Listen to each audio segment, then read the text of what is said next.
Up next, we have Laura King, the NFPA's Regional Director for Canada, to talk about what's happening with NFPA 1971, the Standard on Protective Ensembles for Structural Firefighting and Proximity Firefighting, which is being consolidated into a new standard, 1970.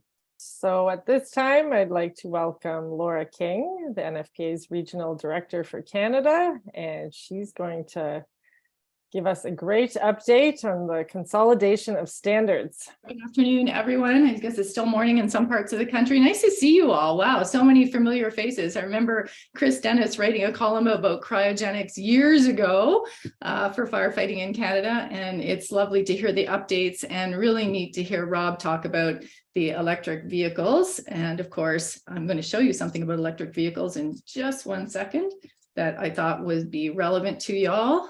So yeah, I'm the regional director for NFPA in Canada. You guys know probably more about NFPA than I do, and NFPA standards. You're all so knowledgeable, and it's been fascinating to listen to the presentations today and see the questions and the knowledge exchange, which has been terrific.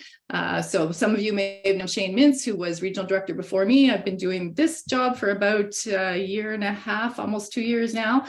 So lots of learning. And as we like to say at NFPA, we're here to teach you guys to fish. So we had more than 300 standards. We can't know everything about them all. A lot of you know that we have staff liaisons for each standard, and the technical teams that go along with the standards as well. And we rely on them to give us the in-depth answers. We provide you with sort of that 30,000-foot overview. So questions, please put them in the Q&A, and we will most certainly try to get them answered today. And if we can't, we'll get them to you by email. So just before we go there, I wanted to let you know about a project that NFPA has on the go with the Canadian Council of Fire Marshals and Fire Commissioners.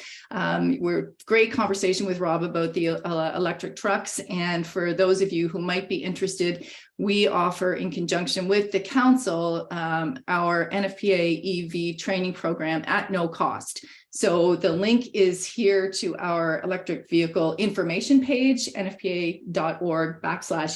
That takes you to an information page.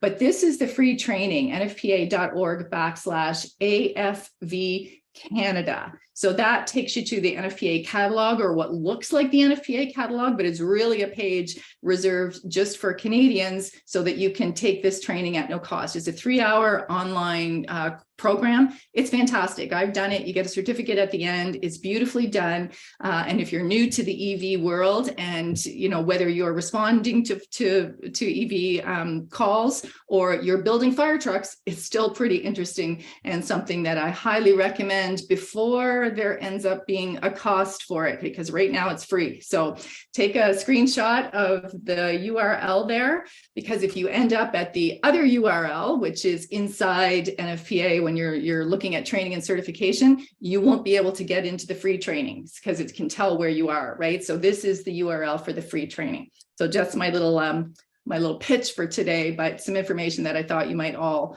benefit from.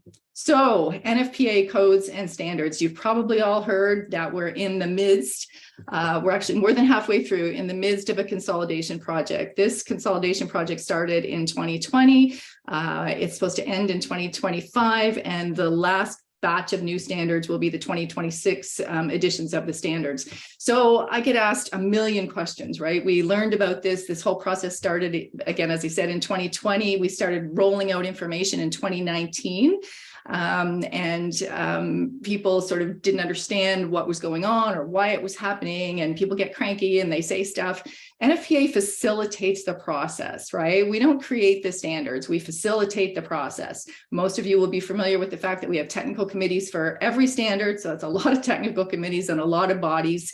And they are the folks who determine what goes in the standard. Yes, our codes council has sort of puts it all together in the end and either agrees or disagrees with things like TIAs and whatnot, but that's all part of the process in which thousands of volunteers are involved, volunteer subject matter experts like yourselves, and I expect that some of you sit on or have sat on the committees. So the standards, as you know, go through a revision cycle. They're updated every 3 to 5 years. More than what were we there? 8,800 volunteers. I think there's more than that now.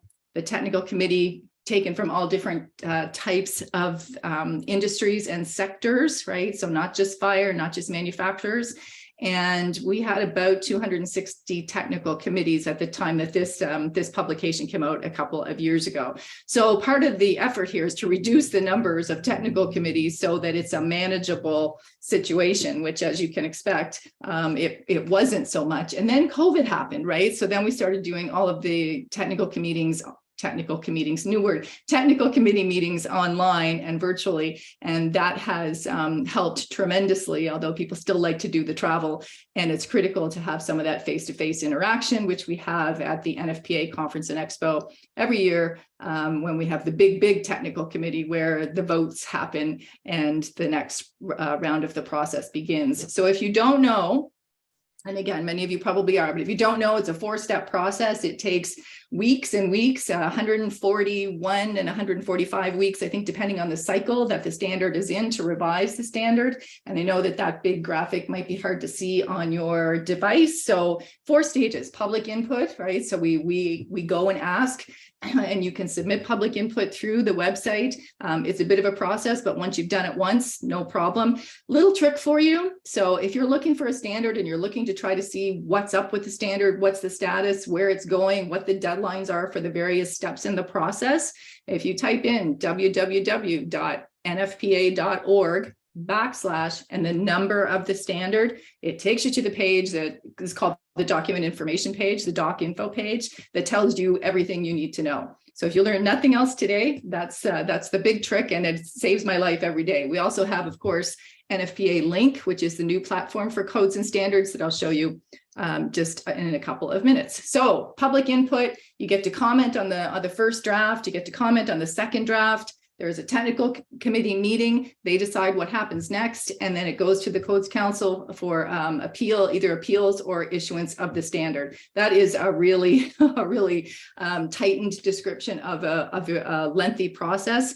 But my point there is that there's so much opportunity for input, because people have come and said, oh my gosh, you're consolidating these standards. We didn't know about it. What can we do? Because we don't like X, Y, Z, whatever you may not like. There's still, except for the ones that are already complete, which were 2022 and 2023 editions, there's still lots of opportunity for public input. And of course, each standard is going into its new revision cycle. So there is still lots of opportunity to have your say, comment, see what other people are saying. So if you're not familiar with that process and you'd like to know more about it, and you're looking to be part of a technical committee, let me know, and we can do a different presentation or have a one-on-one conversation about that anytime. So this process, again, from 2020 to 2025, we're a little bit ahead of schedule, which is great. What you'll see here on the right-hand side is some of the new standards. You see, I know it's a little bit blurry because we never publish decent photos of the covers of the standards, and I don't have all the new ones yet in hard copy, but there are 2022 editions, 2023 editions, and 2024 editions of the new standards that are the consolidated standards. So what does consolidation mean? It's the action or process of making something stronger or more solid, which is exactly what we're doing, right? Strengthening the standards so that they make more sense, so that they're easier to use. It's far more efficient.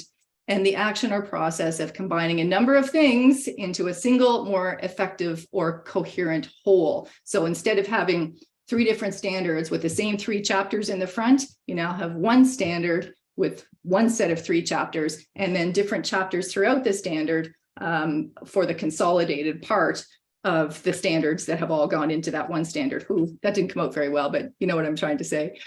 So we, of course, there's reasons for this. Barry Chase, who's our standards lead for our emergency response and responder safety group, we had a story in our NFPA journal last summer that explained all this. And if you listen to what Barry said, or as time has gone on, important new standards projects have come up that demand our attention, of course. But every time we added something new, we weren't taking away anything. And the number of standards just kept growing and growing and growing. So it was getting unwieldy, as you can imagine. So the consolidation project is going to balance that. It's going to bring together some of the standards into larger books. So yes, larger books, but fewer books, making it, pardon me, a little more manageable and allowing NFPA to do more. And if you've not been to one of our big technical meetings at NFPA at the end of our conference and expo, this is what it looks like.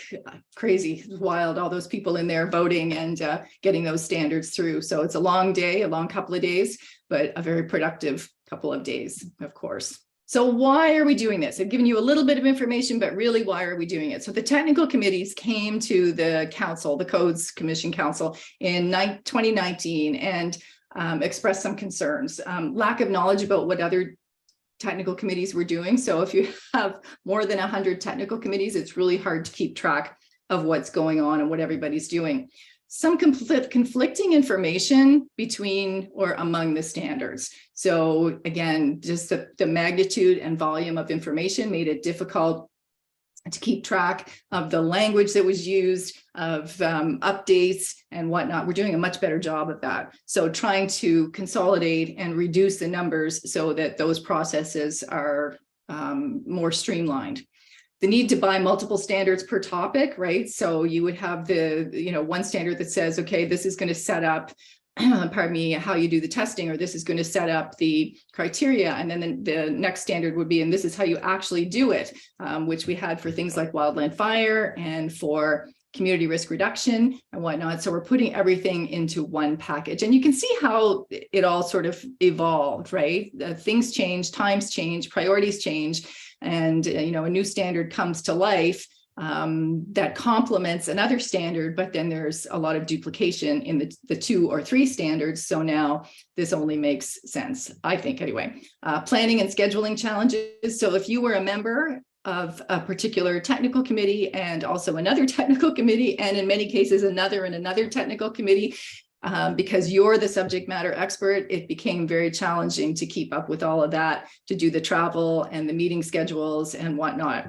And so many standards, so little time. And that again is from the technical committee folks, and thousands and thousands of them. So reducing the numbers will make it a more efficient and streamlined process. Also be cheaper for fire departments because you don't have to buy so many standards. And if you're using NFPA Link anyway, that reduces those costs dramatically. So what are the outcomes? What are we trying to do here? Reduce more than 90 of the emergency response responder safety standards down to 29. So we're about halfway there, like I said, so quite a challenge. And then there was a custom revision cycle developed for each group of standards, and I'll show you the groups momentarily. So we had 5 groups of standards. They were put into custom revision cycles. And if you were to go to that nfpa.org/ whatever the number of your standard is, and it is part of the consolidation process, you would see a big note that says, hey, this standard is being consolidated into this standard, and it's got a custom revision cycle, and then it will tell you where to look. And then you click on next edition, and it gives you all of the details, the dates for public input for the first draft, the second draft, the technical committees, and whatnot. The standards will then be moved into appropriate revision cycles. So the standards that are already completed, so the 2022, 23, 24 editions, if you go to those document information pages, it will let you know now what the next revision cycle is. So that information is all there, which is great. And the current standards kind of become a chapter in an umbrella standard. So that was a big concern among particularly teaching institutions, right? So am I going to lose certification in a particular standard? So if I use 1035, for example, which is public educator, so that is now part of 1030, which is the consolidated standard, but it's a chapter within the standard. So if you're certified to 1035, stays the same, you can still be certified to 1035, and the JPRs remain exactly the same. So there are a couple of different chapter numbers. So the organizations that are teaching and instructing may have to change their syllabuses. And I know that's a pain. As an instructor, I know how much of a pain that is, but it's still pretty streamlined when you consider the volume of change and what's been done. So I'm going to just go through the 5 groups now so you can see them. And I've put them on some slides that I think work really well after mucking with them for a while to try to get it so that it was easy to see on the screen. So I'm just going to go through them fairly quickly so that you're aware. And if anybody wants copies of these 5 slides, I can't give you the whole presentation, but I can certainly give you these 5 slides. Be happy to do that. So group 1 is already done. So this was complete in 2022. The new standards are out there. Sorry, just move a couple things so I can see better here. New standards are already out. This was, of course, hazmat, wildland fire. So that was 4 into 1. Communication, PPE, hazardous materials, and CBRN, and training for technical search and rescue incidents and life safety rope and equipment for emergency services. One thing you will notice is that in a lot of cases, the name of the standard is now much longer. So trying to squeeze it into little boxes, but that makes sense too, because it's consolidating 3 previous titles. So I always say that the technical committees need editors, but hey, there you go. So these are all done. The single standards remain. So these 1, 2, 3, 4, 5, 6, 7 single standards that sort of go with this group are not changed and have not been consolidated. Okay. So if you have questions on that, I'm happy to try to answer them at the end, or take you to our technical team who could answer them, but just so that you're aware. And the next, group 2. So this group is also complete. The current edition of these standards is the 2024 edition. So for example, if you look at 1035, which is now 1030, the standard is out there. No one's really using it yet because the teaching institutions haven't had the opportunity yet to finish updating things. And I think that's kind of the same across the board, but it will sort of come into play in the next year or so, which is plenty of time to get things done. So these are the new standards across the top, and you can see which ones have been consolidated into those new standards. So aircraft, and then the fire prevention. This is actually nice and one of the shortest titles. So this was fire marshal, inspector, I think, and public education. So now it's fire prevention program positions. So I do like that one. 1660, which is continuity and crisis management, preparedness, response, and recovery. And this long one, aircraft rescue and firefighting vehicles. And then inspection, maintenance, refurbishment, and testing. So ITM became IMRT, and retirement of in-service emergency vehicles and marine firefighting vessels. So very long titles, but consolidated into shorter, more efficient standards. Group 3, which includes 1970, which is the new 1970, which includes 1971, which is, I know what you may have questions about today. So the single standards here, 921 remains. So inspections, 1080, 2400, and 3000, which, pardon me, is a fairly new standard anyway. And then the next edition of these standards will be 2024. They're not done yet. It's in progress. Just need to move this to see. Again, for the document information pages for these standards that are under consolidation now, if you go to nfpa.org and then put the / and then the number of the standard, it will take you to the page and you can see what's happening. So for this group, second draft public comment closed in January, but you can view the public comment. So if you go to nfpa.org and 1970, for example, you can click on next edition and then go see what's going on. You can view the public comment. You can poke around and see who said what. And then the second draft will be in October, and then you have another October of this year, and then you have another opportunity for comment. So if you like or don't like, or you want something changed, people have come to me in the last month and said, I don't even like the title. I would like to have the title changed. Put it in through the public comment process. I have no control over any of that. So these are that group 3. So apparatus, emergency responder, health and safety, fire hose connections, etc., and PPE. So this is the one we'll talk about just a little bit more momentarily. Group 4, next edition is 2025-26, same thing with the doc info pages, so you can go and have a look.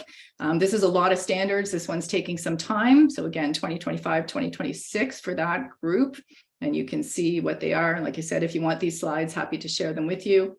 And then group 5 is the last one. And we're waiting on dates for this group. I expect we'll get those shortly, and certainly within this year, because we want the process to be finished by 2025 for the last standards to come out in 2026. Okay. So 1300, just so you know. Where is that? Which is community risk reduction. That is open for public input until September, and the next edition is 2026, but all of the others in this group, we're waiting on the dates. Okay. Okay, so if you're interested in more about this whole process, why it's happening, NFPA has a podcast, which is fantastic. You can listen to it while you're driving, you can listen to it while you're walking or hiking, or play it in the background at work.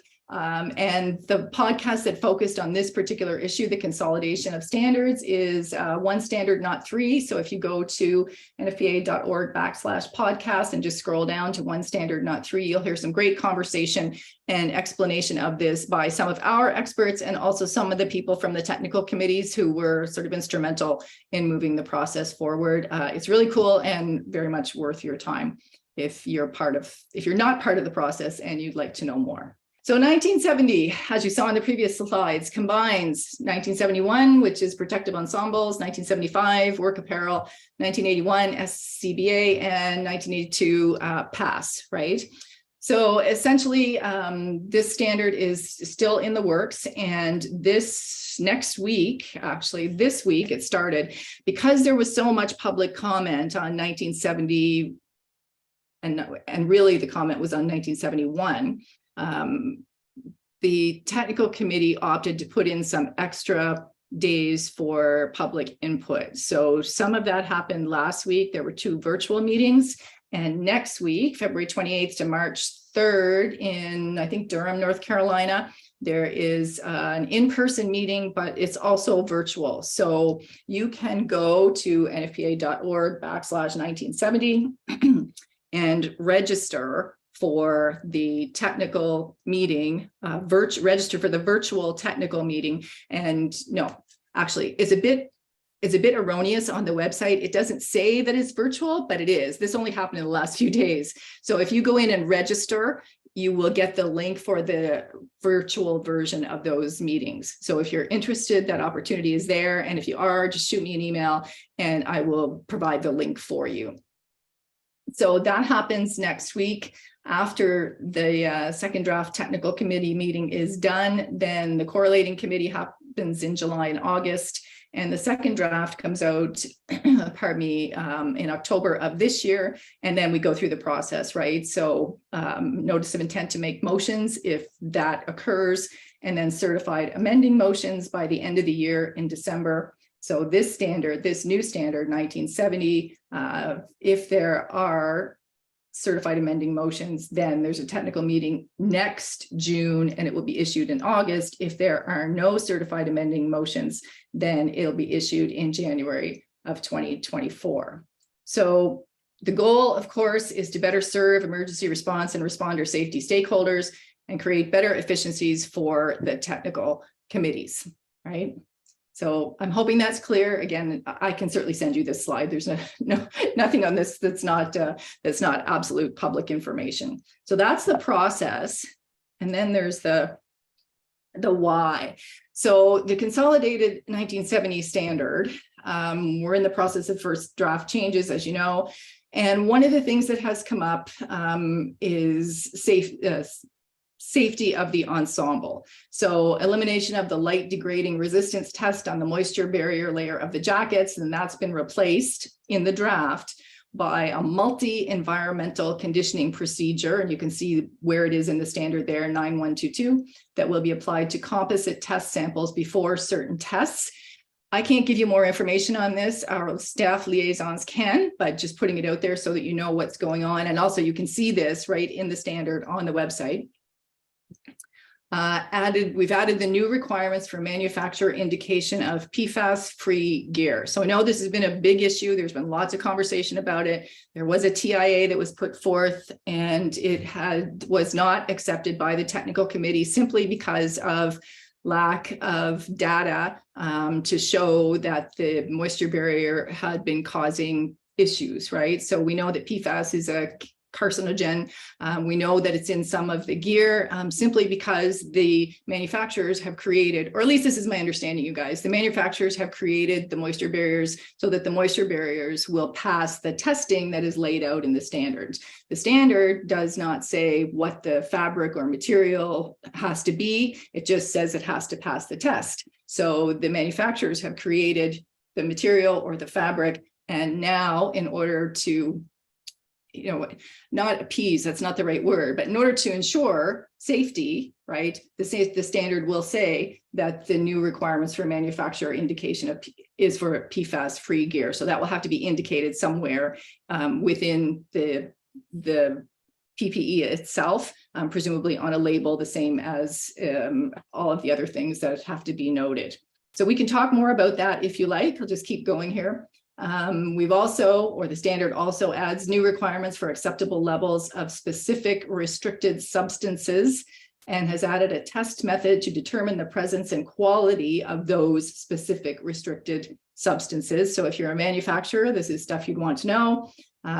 Added a requirement for the test for ease of cleaning. So it has to be a much easier process than it has been in the past, which is good. And requirements to test for liquid repellency and penetration resistance of persistent contaminants. And then lastly, requirements to test for leaching of material substances. So again, lots in here, lots of new information, lots of new testing and practices that are going to come into play once this standard gets to where it needs to be. This could all change next week because that technical committee meeting I expect is going to receive lots of comment and discussion. And you can go to the document information page and sign up to participate or even just observe virtually. Okay. So on that element of the standard, so on the new 1970, we received 178 total comments, public input on the first draft. And 112 of those were relative to NFPA 1971. Sorry, there's an end parenthesis there that shouldn't be there. So this is what it looked like, Chapter 5, scope and recertification and certification, just one comment, and you can see that it goes up, and most of the comments were about the testing methods. So that's good, right? We want that kind of public input. That's what it's here for. And you can see that the technical committee opted to give people far more opportunity to participate in the process by increasing the number of days and by introducing a virtual option for those meetings next week. Okay, that's all I have on that, but we can talk more in the question and answer period. I did want to show you though, because I was doing this over the last couple of weeks to go back and forth and build those slides. If you use the standards, which obviously some of you do because you're here today, if you use the standards and you're not on NFPA link yet, please go have a look at the trial, the free trial. It is a fantastic platform. It's all digital, it's all online, it's cheap compared to your National Fire Code subscription service, which is outrageously priced. And do it now though, before the price goes up, because the price will go up in 2024 at the latest. So maybe even this year. It's like 12 bucks a month Canadian. For a subscription for one person. And then if you have a team of 5 or 10 or 600, the price per person reduces. And you can share information, and anything you do in Link will be stored. So if you have a marked up version of a particular standard or a particular chapter of a standard, that is going to remain when the standard is updated. You will never lose that stuff. The other cool thing is when this whole process to develop Link started, our developers were not going to put in the previous editions of the standards. And we're all like, wait, you can't do that, because not everybody is using the current edition of the standards. So they have listened and paid great attention to their user base. And now everything is in Link. So you can compare and contrast, and you couldn't do this either for the first year, but now you can. You can compare and contrast the new version with the previous edition, with the previous edition. There's just some funky things in the 10-year, 15-year-old editions that you may not be able to do in the newer ones, but you can see, which is the best thing ever, because people were literally using highlighters and hard copies and all that stuff and trying to go get the free access, which is a terrible way to view the standards. So that's my promo for that. And sign up for that free trial. Use the email that you would use if you're going to subscribe, so that anything you do is saved. Okay. And then I'm just going to show you this video real quick, which may or may not apply to you, but it's just a little promo video. Okay, quick question. How do you make a great team greater? It's right in front of you and them. NFPA Link is a breakthrough digital platform providing instant access via mobile, tablets, and laptops to NFPA codes and standards, expert commentary, and visual aids. Need to quickly understand conductor sizes for rooftop HVAC? NFPA Link is your team's window to productivity, no matter what job needs to get done. By entering a search term or situational description, NFPA Link helps you do it with greater collaboration and efficiency. From installing ESFR sprinklers to inspecting fire doors to doing hot work, find, save, bookmark, and share any code going back 5 editions. NFPA Link helps your team work smarter, faster, and happier. Work gets done right. Everyone gets home safely on time. Sign up for your free NFPA Link trial today at nfpa.org/link. Crack me up with the barbecue at the end, but that's my my American colleagues. So there you go. Okay, so happy to try to answer questions. Not saying that I can answer them, but happy to entertain them and certainly find you the answers later if you can't. All right. Thank you, Laura. Do you have a question here? So we used to be able to download standards as a PDF document for use offline. Is there anything that has replaced this service that functions in a similar way? Example, how do I print a standard? Yep, so there is. So for all of you who don't like the PDFs, you have this or your iPad or your laptop. The reason we eliminated the PDFs is because they're copyrighted, right? So our standards are copyrighted, and we were finding them showing up on other people's websites and all kinds of other places. So to protect our copyright, you may know we're in the middle of a crazy lawsuit over copyright right now. So to protect our copyright, is what had to happen. And that is because of I don't know what you might call it, user abuse of the system, right? Unfortunately, it's really unfortunate. So we have eliminated the PDFs of anything new. So you can, if a standard is not yet in a development cycle or a revision cycle, you can still go back and print the PDF, right? But most standards have been in a revision cycle over the last couple of years. You can do anything offline from Link. So Link allows you to download a certain amount of information onto any device you have and be able to use it out in the field where you don't have Wi-Fi, or just open it on your document where you don't have to go looking and searching onto the internet. So that is one of the coolest features of Link overall. And again, cheap, cheap, cheap. No, you can't print it, right? And the same reason, right? All this stuff is being used and abused and whatnot. So you can cut and paste certain things and print them, but you cannot print the entire standard. So if you're having a conversation with somebody and you said, in chapter such and such of 1970, it says this, you can cut and paste that or screenshot it and paste it, absolutely. And you can also share certain versions, certain amount of information from a standard with other people other people who don't have Link.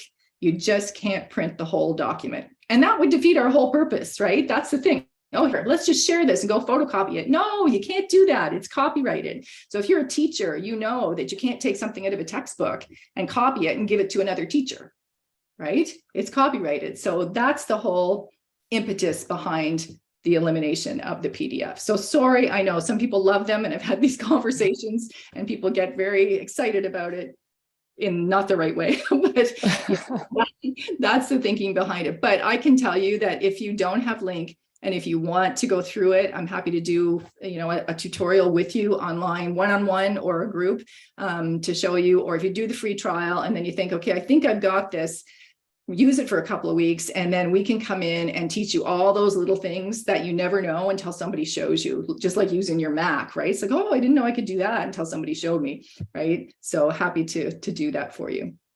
I hope that answers the question. I think it does. That's the only one we've gotten there now. Is there anything else you wanted to add? Me? Absolutely not. Go do your link trial. Yeah, for sure. And I don't think I put up the last slide actually with my email address. I'll just put it in the, it's lking@nfpa.org, which it's always been the same. So lking@nfpa.org, and very happy to, again, walk through any of the other stuff with those standards. If anybody wants those slides, let me know. Yeah, we can send out the slides with the link to the recording. Like to all the attendees. That's the solution for that. All right. Well, unless another question comes in here, that might wrap it up for us. So it was a great presentation. It was very clear. That might be why there's not that many questions.